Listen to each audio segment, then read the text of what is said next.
Hey everybody, it's Jeff Antoniuk. Welcome to Digging Deeper Jazz. Well, today I want to show you a lesson that I got from Charlie Parker. A lot of people don't know this. I studied with Charlie Parker.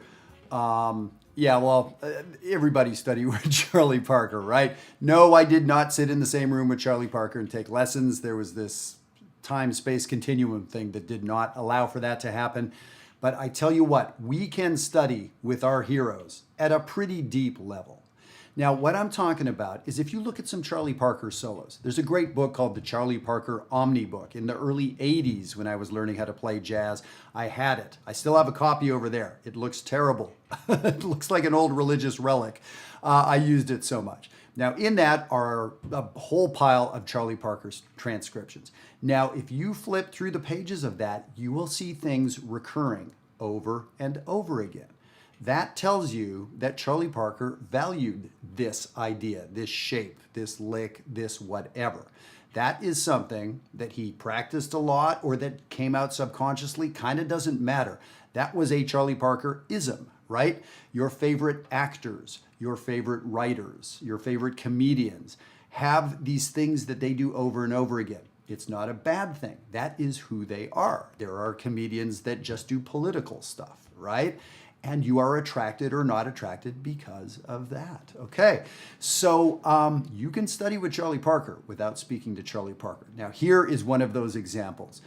On the sheet, you can see, this is all we're talking about today, is a chromatic approach to a seventh chord. So in item number 1, a chromatic approach to a minor 7.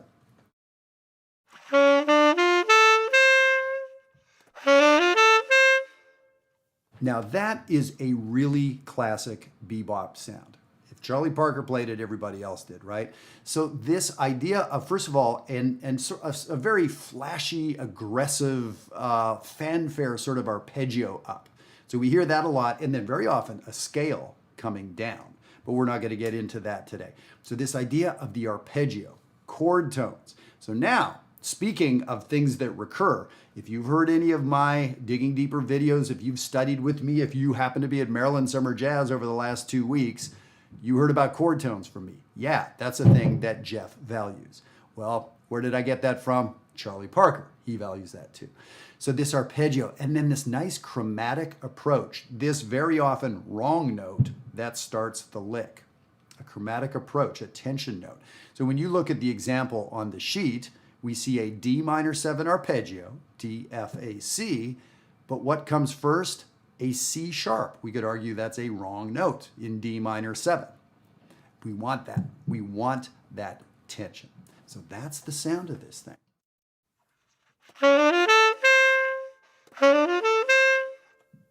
Okay, and now what I did for the rest of the line 1, I did a chromatic approach to different places on the arpeggio. So the first one is a chromatic approach to the root. We see Charlie Parker do that a ton. We also see him do a chromatic approach to the third. So now his arpeggio sort of moves up a bit. So now it's a chromatic approach, third, 5, 7, 9. We hear Bird doing that plenty. In the next measure, we see a chromatic approach to the fifth. So now the arpeggio is 5, 7, 9, up to the 11. We see that some. We definitely see the first measure or two more often. But we do see the third measure, and we see him do the fourth measure, a chromatic approach to the seventh. And now the arpeggio is now 7, 9, 11, 13. We see him do that, definitely. So what I think is he loves that shape. And wherever it falls in the chord is kind of okay with him. Although very often it was approaching the root and the third. So now item number 1 isn't something that you would play all in a row. It'd be an interesting, cool thing to do. That's not how Charlie Parker played it. Those are 4 different examples. So the question is always, what do I do now? That's where I want these videos to be different than a lot of other videos. To show you a cool lick, a splashy lick, or a simple lick like this, all well and good, but until you know what to do with it, that's kind of useless information, right? So what I want you to do with it is use it in context. So now we would think, we would ask ourselves in Charlie Parker land, where do we see a minor chord very often? Well, very often an 8-2-5-1 progression. So what about if we make this a 2-5-1 progression? D minor, G7, C major, C major. So what I'm going to do is I'm going to loop that and use just item number 1. Like already, this first line, item number 1 and those 4 different versions, that's 8 or 10 months of work, if you want to be honest with yourself, to get that down at good tempos, playing the instrument well, whatever your instrument is. This isn't just saxophone stuff. To get that down, playing it well, 12 keys, if that's your goal, this could be a lot of work. So frankly, if all you do with this video is play item 1, measure 1, that would be huge. I'm going to go as far as to say as don't like play the other stuff. For almost all of us, item 1, measure 1, that's the assignment. So let me do this. I'm going to loop a 2-5-1-1 progression. And what am I going to do? In the first measure, I'm going to play what Bird played. And then I'll improvise over the next 3 measures. I'm going to loop it back, play what Bird played, and then I'm going to play other stuff. Play what Bird played, and do that 8 or 10,000 times. And you'll get it under your fingers and into your ears. I'm not going to play it 8 or 10,000 times right now. The video is not going to be that long.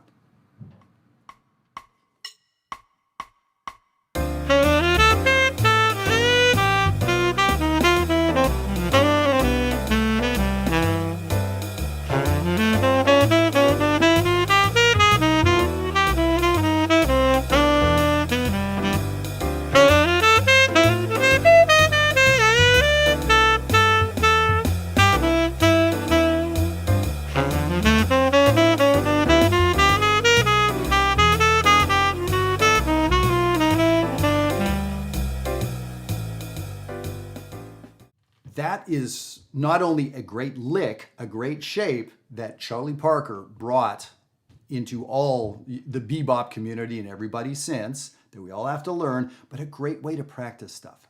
Really, really dig a deeper hole. That is why we're called Digging Deeper here, right? So even though you have 12 measures of material here, and we're going to go through the rest of it kind of quickly, even though you have those 12 measures, I want you to pick one and really get some ownership with that. And now I want to talk about JazzWire just for a second, only because I'm really excited about what's been going on in the 3 communities there. If you're not familiar with JazzWire, I really want you to check it out. If you're going to the effort of checking out jazz videos like this, if you've sat through this thing this long, you are a serious student and you want to understand this better. Understanding is great, but you want to be playing better. I mean, if you're just interested in expanding your mind, this is good. Go no further. If you want to play your instrument better, this is not going to do it. And I promise you, the next video is not going to do it either. It's not an information shortage you have. It's a problem with how do we fit this stuff into our playing?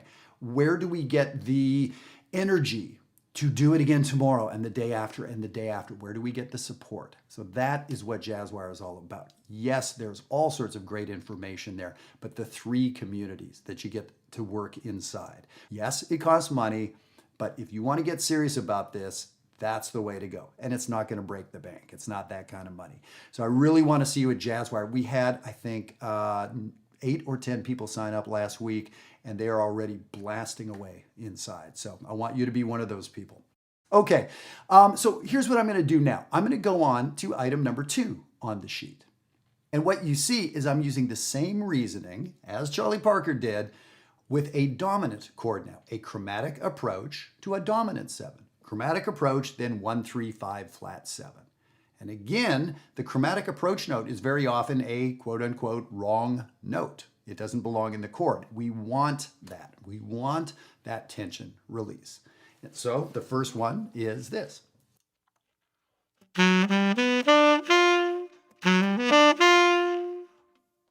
Measure 2 now approaches the 3rd. 3-5-7-9. We see Charlie Parker doing this.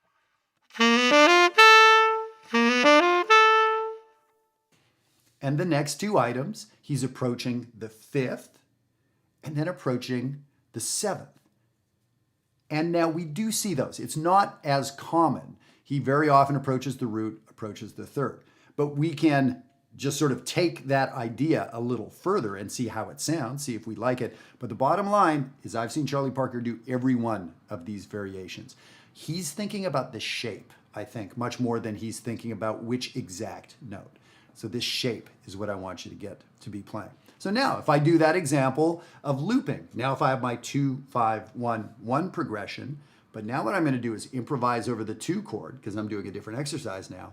And now I'm going to do the first measure of item 2. I'm just going to do the chromatic approach to the root and improvise. First measure, play that lick exactly there on the 5 chord in the second measure, and then improvise, improvise. So I'm now focusing on the 5 chord.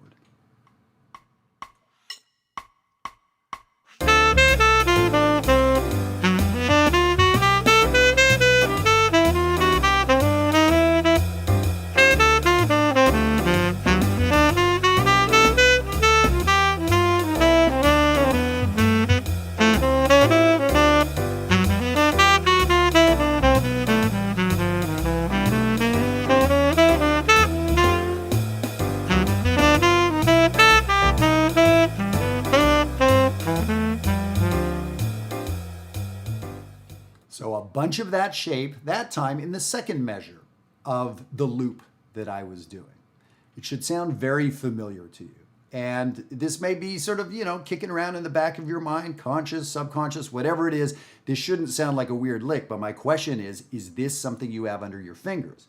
If so, do you have it under your fingers in one key over one chord, or is it a little bit more? This is such a ubiquitous part of bebop that I would argue you need to be pretty fluid with this shape if that's, a style you want to get to. If you're pushing yourself to get to that level, this is something you need to be working on. And of course, in JazzWire, we dig in further, like when do we use it, how do we use it, and then I give assignments, and people do this. They post. That's one of the big things about JazzWire, another tangent, is that every week we have about 500, sometimes 600 posts in JazzWire where people will put up little recordings of themselves playing. Hey, here's 20 seconds of me playing. Did I get this right?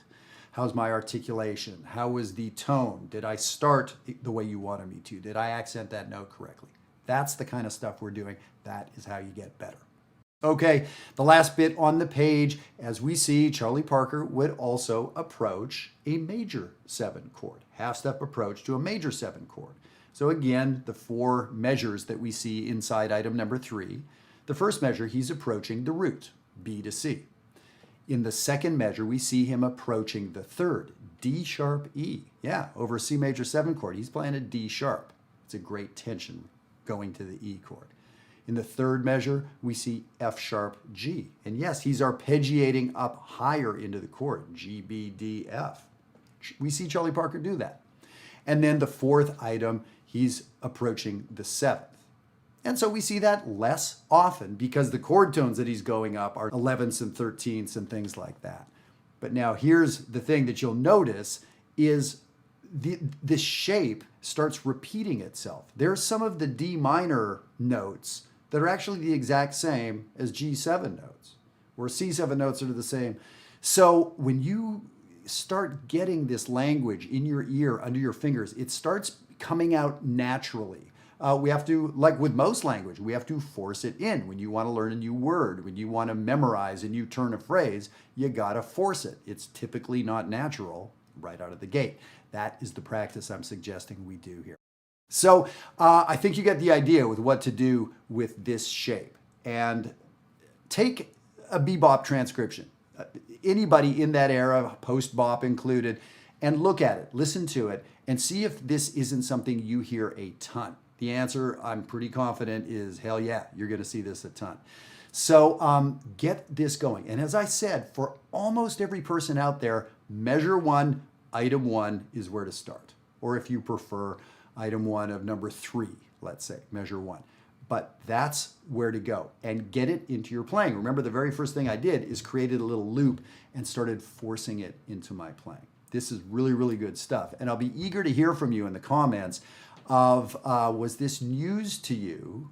Is this something you, now that I said, it's like, well, of course I've seen this a million times. Of course I've played it, but you hadn't identified it as something to work on yourself. I think for a lot of us, that's going to be the answer, but I'm interested to hear what you have to say. And of course, dying to work with you at JazzWire. So visit jazzwire.net and use that code, Digging Spring, save a little money, and I'll work with you inside there. Thank you so much for your time, and we'll see you next time. Take care.